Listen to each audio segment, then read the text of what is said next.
Hi everyone and welcome back to my channel. How's everyone doing? What's going on in you guys' life? I know it's been a hot minute since I have actually been posting. I did recently just post a vlog of my trip to I'm just gonna clear my throat. My trip to Vancouver, BC. Well, Vancouver's in BC, but it was just to Valemount, which is super close to where I live. And I just gave a little couple clips of where I was camping, what I was doing, the fishing, the scenery. Love it there. It's great. I got these extensions. My hair is super long. I don't know how to put in extensions, and I bet you can see everything in the back of my head. Guarantee it. But this is my first time dealing with them. I do like how it makes my hair look fuller. I got them just for my wedding, but that's enough about me. How are you lovely people? What is going on? What is new? What's exciting? What have you guys been doing? I know this is the first week that Alberta has said we don't care and restrictions are completely off. So let me know what you guys have been doing since restrictions are off. What did you guys do for Canada Day? Even if did you celebrate Canada Day or did you not? I didn't. I wore orange and kind of just mind my own business. But yeah, so I am back. I'm excited to be back. I'm excited to be here. I miss you guys. I miss doing this, and I'm excited to do a look today. Do I know what I'm gonna do? No, but I'll figure it out. I'm gonna try anyways. I'm super excited. I ordered some new products from Sephora, which I'm excited for them to get here.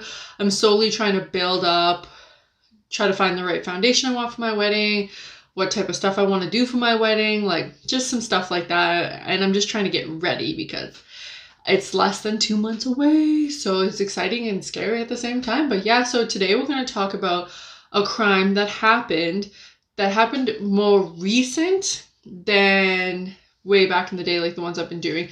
This one is about a couple who was murdered in BC, and the people who murdered them went on, it was almost like a killing spree. They only killed those two people and then somebody else, but it was notorious. It was all over the news. People were losing their minds over this, and they were kind of like the #1 Canadian most wanted, and they went on a rampage. So this is the story of them and what they did. So let's get right into it. Let's get into this crime.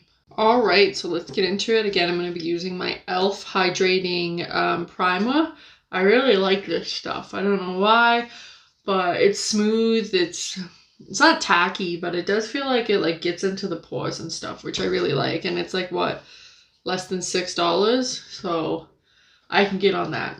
So an Australian citizen, Lucas Fowler, and his girlfriend, an American citizen, China Dees, were taking a 3-week trip around Canada, and on July 14th,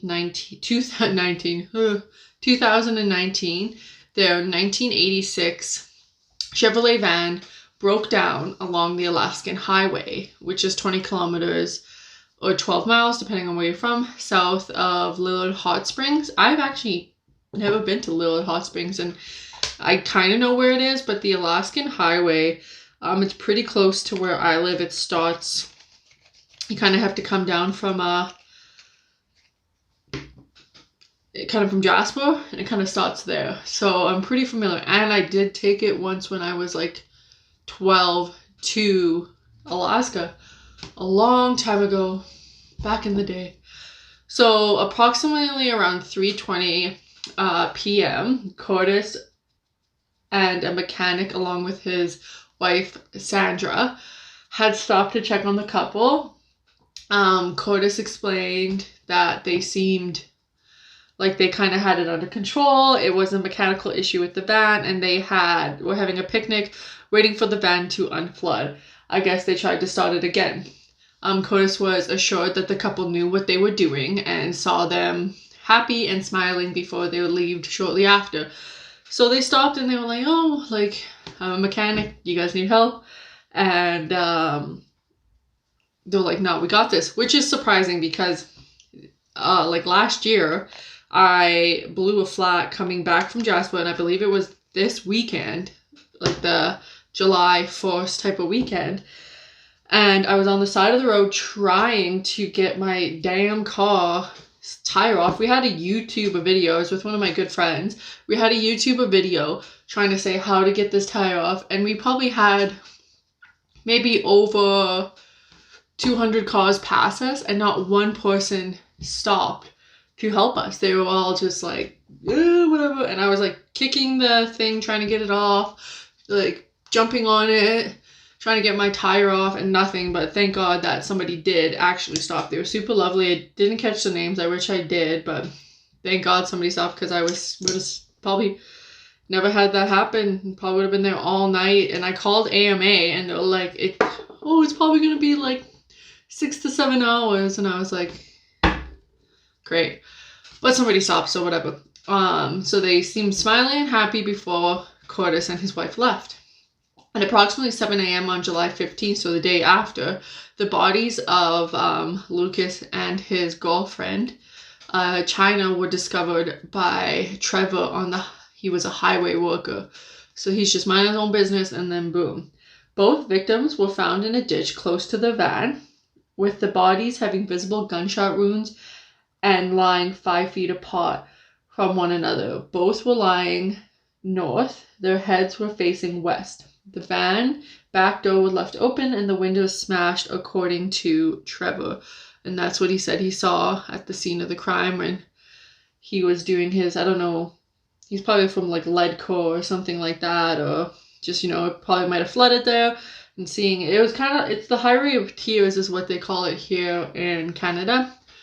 The highway that they were killed at. And they call it the Highway of Tears because hundreds, if not thousands, of Aboriginal women have been picked up by somebody or multiple people and have been murdered on that highway, and the Canadian government doesn't care. They're like, they just don't care, and that's why they call it the Highway of Tears, because of the amount of women who have actually died and the amount of people who have been murdered and the bodies that they found on this highway. So then later on, after they found the dead body on July 19th, 2019, a burnt out pickup truck was discovered south of the river on the bridge of Highway 37th. A body of a Vancouver resident, Leonard Dick, was found 2 kilometers south of the vehicle that was on fire with similar circumstances. So he was shot, he was like, the body was moved in place. It was kind of weird, and especially from Canada. We don't get that many cases like that people actually care about. And since it was an international couple who died, it made huge headlines because these 2 people were murdered and they came here just for a loving trip to Canada, which everyone tries to come to Canada and just like chill, and then this happened. The thing that was different was the bodies were found quite a distance away from each other. They were both in BC, but they were both very far apart from each other. One was, like I said, I think it was like 400 kilometers away from each other, which was quite a distance. So Cam McLeod and Briar, I'm not going to be able to pronounce his last name, Shmegelsky, Shmegelsky. So however you pronounce that, were initially reported as missing people. So these people were in the same area, these 2 young guys. They said they saved a bunch of money and they were going to go look for work, and they were going up north to see if they can find some work, and they were going to go through BC, is what friends and family said about these people. And then when they haven't really heard from them, they were kind of like, this is weird, like, where are all these guys? So they reported them missing. As it was revealed that they were operating the pickup truck before it was destroyed on July 22nd. So the pickup truck that they found that was lit on fire was theirs. So they were kind of like, the cops were like, this is weird. Like, why is this pickup truck not related to the man that they found that was dead beside the vehicle? They were like, this is kind of a strange thing. So then that's why they started looking for these 2 individuals and considered them almost could possibly be other dead people. So it was very confusing to them, and they didn't know what was going on. So when the RCMP found out that oh, my dog's on the move. So when the RCMP found out that the truck that they found that was on fire was actually link to Cam or Bryce, I think that's his name, or Briar, sorry. They first thought initially, oh, they're probably maybe some more victims of what's going on here. So they consider them missing people. However, throughout the investigation, they went from missing people and homicide victims to maybe suspects of what. They were like, oh, maybe these guys did this horrendous crime.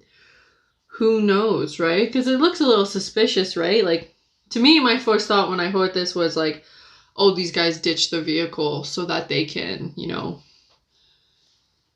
get another vehicle that doesn't have like them traced, doesn't have links of them like traced, and they won't be able to like figure out, have the exact vehicle marked down or what this guy was driving, so they might be able to be coast as clear after they murdered all these people. That was my initial thought, but I guess I was wrong.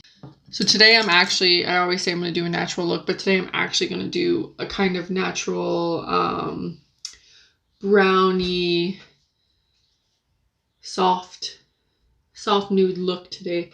I think I'm going to go with nothing crazy. I find browns, when I put them on my eyes, they come out very orange. So like this palette, like I don't think that looks orange. It looks more like a tan, but when I put it on, I feel like it looks orange. And I also feel like I'm very colorblind at times. So that's really cool. So on June 24th, 2019, boarding Toyota RAV4 was found near Fox Lake Cree Nation, north of Manitoba. So it was in Manitoba where they found this, which is like, these guys were murdered in BC, and now they're finding the man's Toyota in a totally different area, so it's kind of suspicious to them. They made it a far away. So in where I am, so BC, then it's Alberta, and I live in Alberta, then it's Saskatchewan, then it's Manitoba. So the murders were in BC, and they made it to Manitoba. And this isn't like in England or in the States, like it's huge land that they covered. So they believe to be driving the missing person's vehicle. So the person that they the vehicle that they stole from the old man they were doing. Followed this discovery, the RCMP sought a second-degree murder charges against them in relation to the Northern BC killing. So since they were missing and stuff, they were like, okay, well, these guys clearly did it. So now they filed and said that these guys are the murderers, and now it's second degree. So second degree is a lot lesser offense. It means that it wasn't premeditated. They didn't stalk these people. They didn't do that. It was kind of just like it happened, which I say it was meditated. These guys clearly, they didn't have the exact person who they wanted to kill, but they knew that they were going to go out that day and do something. So after the case revealed nationwide attention, because again, this never really happens in Canada, a resident of Cold Lake, Alberta, reported helping two young males who had their Toyota RV stuck on July 21st. So could you imagine, like, like you're just like, oh yeah, oh, these two young guys, they were out mudding, you know, they got their Toyota stuck, so I decided to help them.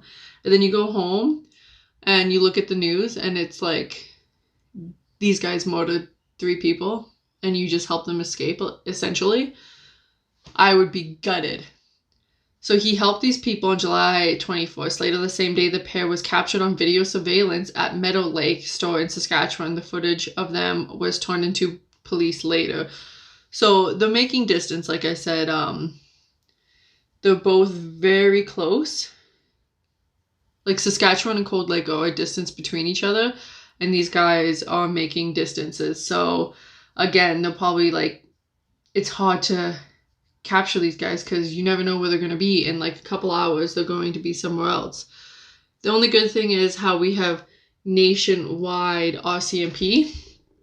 So it's not a case of butting heads due to territory. It's a case of, you know, like it's not another police district that's like, oh, you guys can't come here, this is our turf type of thing. RCMP is nationwide, so then they can help everyone. So I did my eyeliner off screen because we all know I cannot do my eyeliner and talk to you guys at the same time, or else it's just gonna go all over my face. But that's neither here or there, I think they say. That's the expression. All right, so eyewitnesses also not testified, also recalled spotting the individuals twice in Gillam area of Manitoba on July 22nd. On the same day, the two were spotted from a route alcohol check by Kaskaskawee Cree Nation Band constable in Spirit Lake, Manitoba. So he just thought that they had alcohol, did a little check-in on them, and sent them on their way. Again, like if I was an officer, I'd be pretty like shook up that I actually had these two in my custody, or even like had them pulled over and yet didn't do anything about it. That would kind of mess me up a little bit. So a couple people had noticed that they were out and about still, you know, chilling after these people were murdered. The pair were eventually released, making the interaction with the band constable at the last confirmation sighting that they had of the suspects of July 22nd. By July 24th, the RCMP deployed the emergency response team, the crisis negotiation team, the air services, and K-9 units in the Gillam and its surrounding areas. A checkpoint was set up by an intersection of the provincial road of 280 and 290 with heavily armed officers going around the area. The RCMP acknowledged the hospital environment with defense force, swampy terrain, and wild animals. So it was a pretty like dense area, and it was hard for the RCMP to get around. Like it's another one of the areas that if you're not really like known to the area and don't really have like a proper person helping you navigate, it can almost be impossible for you to find your way around. So this gave the RCMP a little bit of hope finding these guys, just due to the fact that this area was so bad, and that they're like, they're not from here, they're from, I think they were originally from BC, actually they were from Alberta if I do remember. So like if we can't navigate around, how can they? So that gave the RCMP some hope about how the area was so vast, dense, and almost impossible to get around if you didn't know it. So after almost a week of unsuccessful searching attempts for the murder suspects in Gillam, the RCMP received a new tip on July 28th. Travis Big Henty and Justin Colho of the Indigenous Bear Clan Patrol spotted two people matching the description of the wanted man at York Landing Community Landfill 200 kilometers west of Gillam.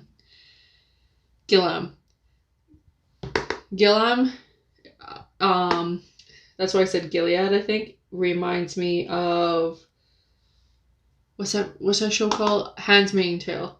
The Gileads, you know? That's what I think of. And I'm like,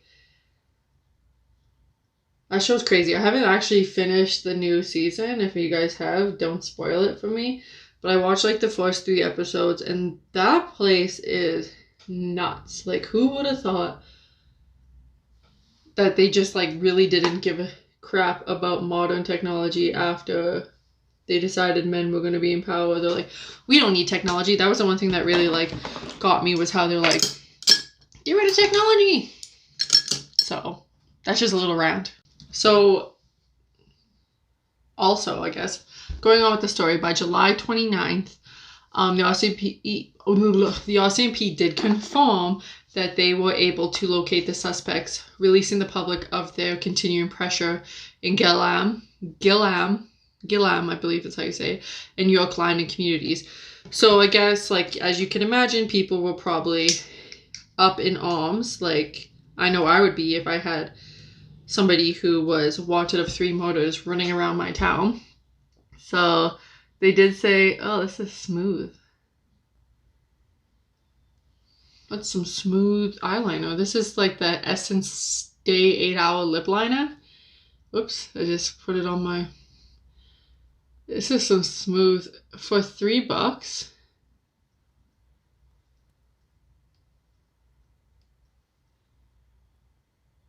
You kind of can't go wrong with that type of eyeliner, lip liner. So they released the pressure on the small communities, and on July 30th, North Ontario Provincial Police received a report of two suspicious men with the matching description of McLeod and that one guy's name, that Brian or Bryce, whatever I said his name was, near Iron Bridge east of St. Mary. So now Ontario is getting into it. So these guys, like I said,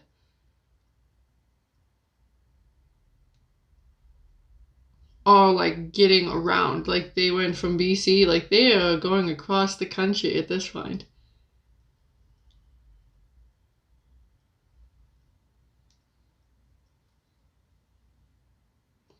Sorry, it always takes me a second. And we're done. Just kidding. Could you imagine if that's how I just ended it, with like drawn lips like this and just called it a day? I look crazy. Oh, it has a pencil. It has a pencil sharpener. I'm gonna buy more of these. Now that I know, I'm gonna buy some more of these type of lip liners. They are gorgeous. And again, $3.99. In my head, I say it's only $3, and then Julian's always like, "Oh, you mean $4?" Because I always round down. I don't know why I do that in my head. So on July 31st at 10:30 a.m., James Bay Detachment was notified that the refugees may have been traveling eastbound in a white vehicle on Highway 11 near Kabaskian, carrying firearms. So then it started getting scary. Officers were unable to locate the suspects in either incident. On the same day, 9 days after the manhunt began, Manitoba RCMP announced that it was scaling back their search operation after being unable to locate the suspects. And despite inspecting over 11,000 square kilometers of searching more than 500 homes in the area and the surrounding area. And by August 1st, more unconfirmed locations of the suspects have been reported to the OPP, including Sudbury, West Nipissing, North Bay, and Parry Sound. So it just people kept calling in saying like,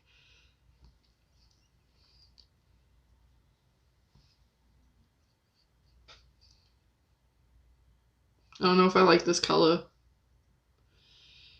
Very,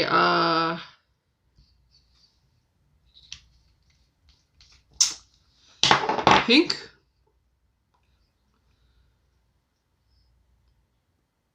I didn't expect that. And very, I want to say chalky is the vibe I'm getting from this. Maybe when it dries down, it might be not as chalky, but we'll have to wait and see.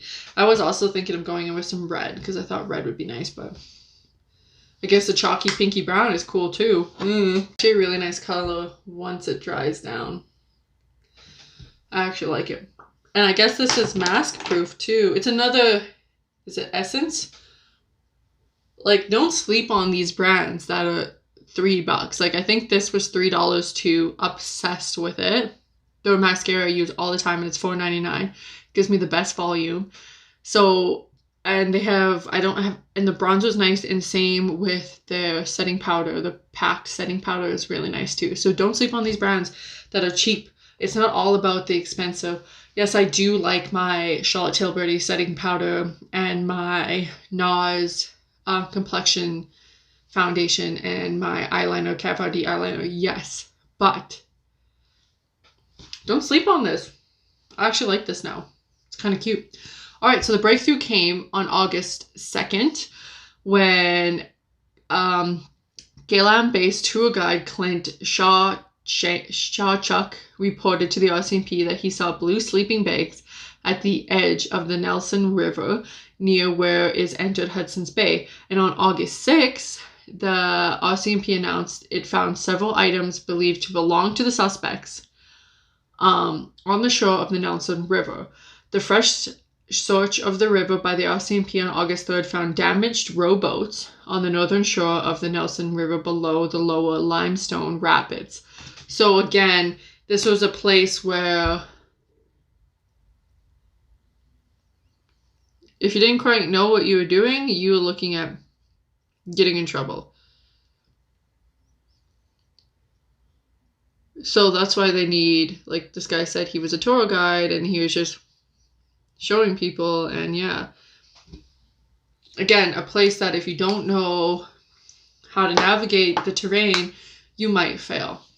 So that's why this guy was able to find these people.